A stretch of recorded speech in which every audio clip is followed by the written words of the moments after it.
Okay.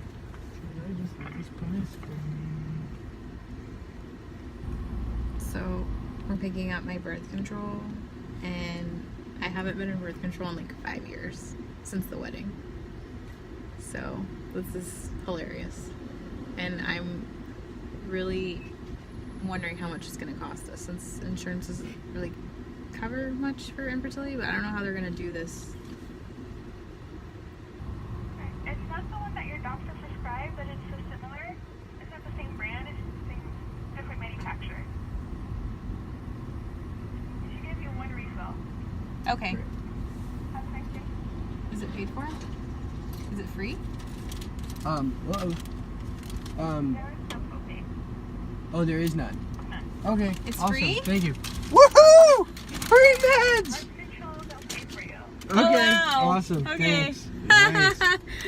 Woo. So Shut it's up. free. We haven't had anything free since this started. So can you see? $0. Zero for birth control. Turn up. That's like the best news I've gotten all day. So Ryan wanted to like recap the day today and tell you how it went. So we like had an appointment at 12:30, and they said, you know, give or take 2 hours for the appointment. So we were there for 2.5 hours, which is really cool because most doctors don't do that. So I'll just quickly go over, and then Ryan can like jump in when he wants to. But like we go in, we talk to the doctor, and then the doctor lets us talk to our nurse. Our nurse teaches us the process and the injections and the schedule that we already went over with the doctor. And then the financial advisor comes in and tells us like what we need to do with Attain and how we need to start making the payments, etc., etc. Yeah, well, the main part about meeting with the doctor was trying to decide, were we going to do 1 cycle? Were we going to do 2 cycles with Attain? Or were we going to do 3 cycles with Attain? And we had kind of narrowed that down to, you know, doing 2 cycles with Attain, but I felt like that was a decision we couldn't make without our doctor. And I think after talking to him that we agreed the best thing for us was to use the Attain program and take advantage of that and do the 2 cycle program with the refund. So that's what we're going to do. And that's it, really. Yeah, that's it. I mean, and then from there we talked to the nurse. The nurse had us sign a ton of paper. Oh my god, tell them about some of the questions. Well, I mean, first off, the signing the papers, that was literally as many papers as we signed when we bought the house. Probably more. Yeah. Like, it was that level of paperwork. But there were some tough questions in there that I know neither one of us thought about. I wish they would have prepared us so we could think about it, because it was kind of like... I'm shocked that hasn't come up on any of the videos that yeah, we've watched. like nobody's Any said of the anything. Resolve group never mentioned these questions. And maybe other people are going to think like, oh, these aren't that important, and compared to what we're about to decide to do with our bodies or whatever. But like one of the questions was... So basically, there was it covered what happens if Terry dies and we have embryos. That's so, if we don't have embryos, it doesn't matter. But if we successfully go through this process and have embryos, what happens to those embryos if Terry dies? What happens to those embryos if I die? Who do they go to? Who do they belong to? What happens if we simultaneously die? What happens if we have embryos and we both die in a car crash? What happens to those? Those are questions we had to answer.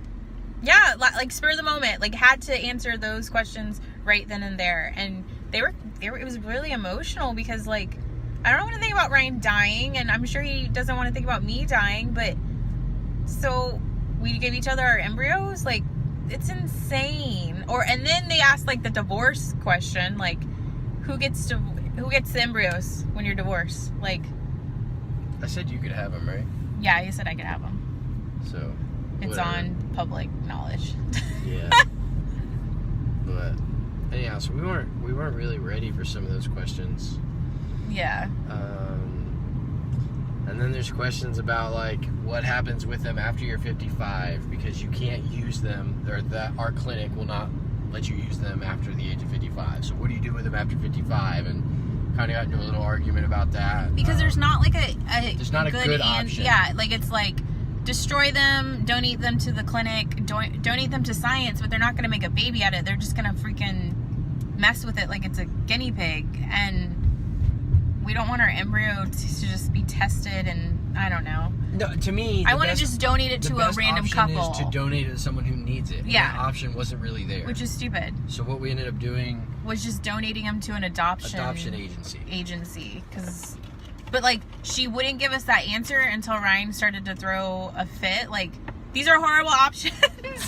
But I agreed with him, but there were no options for that. But she was like, well, you can just donate them to this adoption agency. Let me Google the name and address. So we sat there for 10 minutes trying to find that information, just so our embryos didn't go to waste and they didn't go to some weird experimental science lab.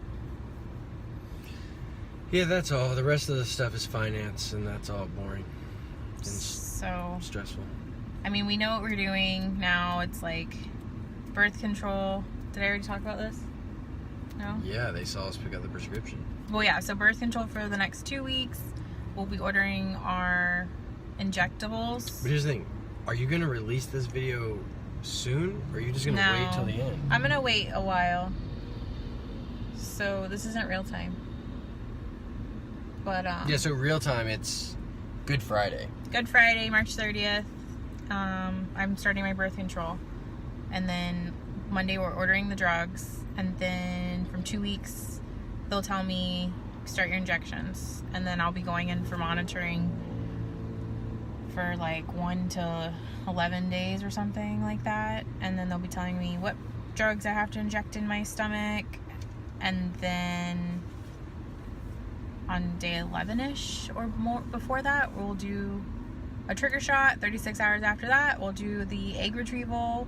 And they will tell us how many embryos they extracted, and then we have to wait 5 days after that, and then they'll tell us what embryos fertilized and like what made it, what eggs made it with the fertilization, and then